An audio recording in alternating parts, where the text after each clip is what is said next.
दुगनी कर दी, कईयों ने 80% बढ़ा दी, 40%। कहां से लाए बच्चों को पैसे पढ़ाने के लिए? तो कहते हैं बाबा साहब के भक्त हैं। बाबा रे क्या भक्त हो? जो बाबा साहब ने कहा उसका उल्टा करते हो तुम। बाबा साहब ने कहा शिक्षा पे काम करो, ये शिक्षा का कबाड़ा करने में लगा। एक राज्य बता दो मेरे को जहां इनकी सरकार है और उन्होंने शिक्षा पे अच्छा काम किया हो। एक राज्य बता दो। कोई एक राज्य नहीं है जहां इनकी सरकार है और उन्होंने शिक्षा को ठीक कर दिया हो। एक भी स्कूल को उन्होंने ठीक किया हो। पहले मैं सोचता था 75 साल हो गए आजादी को, मैं यही सोचता था शिक्षा क्यों नहीं ठीक हो रही, क्यों नहीं ठीक हो रही। हमारे देश में इतनी गरीबी, इतनी अशिक्षा। मेरे को लगता है कि अगर हमने शिक्षा व्यवस्था ठीक कर दी तो एक पीढ़ी में हम अपने देश से गरीबी दूर कर सकते हैं। मैं सोचता था क्यों नहीं हो रही। मुझे लगता था इनको करना नहीं आता, इनसे हो नहीं रहा। लेकिन जिस तरह से ये दिल्ली की शिक्षा व्यवस्था को बर्बाद करने में लगे हुए हैं, अब मैं पूरी तरह से कन्विंस्ड हूं कि जानबूझ के इन दोनों पार्टियों ने 75 साल में इस देश को अनपढ़ रखा है।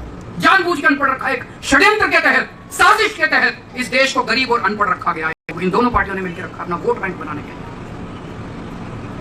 कि गरीबी दूर हो तो वो केवल और केवल एक ही चीज से हो सकती है, वो है शिक्षा। शिक्षा के बिना कोई पार नहीं है, हो ही नहीं सकता।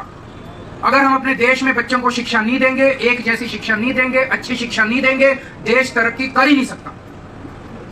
ये सारी पार्टी वाले और ये नेता क्या करते हैं, उसका उल्टा करते हैं। शिक्षा पे जोर नहीं देंगे।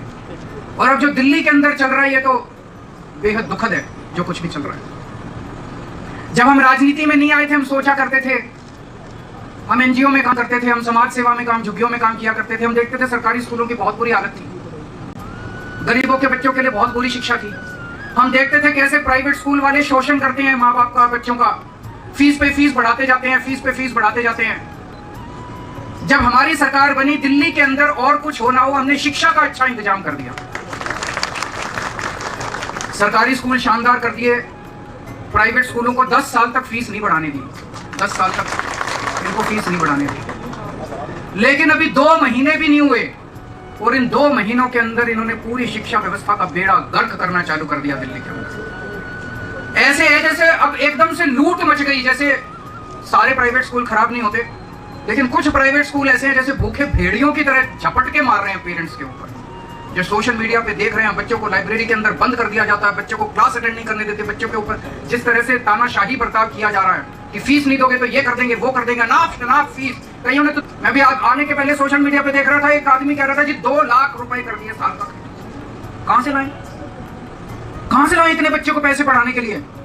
ये तो किसी भी जिम्मेदार सरकार की जिम्मेदारी होती है कि वो शोषण के खिलाफ लोगों को बचाए, और यही शोषण में शामिल है, यही लोग शोषण करवाने में शामिल हैं। सरकारी स्कूल कितनी मुश्किल से ठीक करे थे, कितनी मुश्किल से ठीक करे थे 10 साल में। इन्होंने हैप्पीनेस करिकुलम बंद कर दिया, इन्होंने देशभक्ति करिकुलम बंद कर दिया, इन्होंने बिजनेस ब्लास्टर्स, सारा एक एक करके मिशन बुनियाद बंद कर दिया।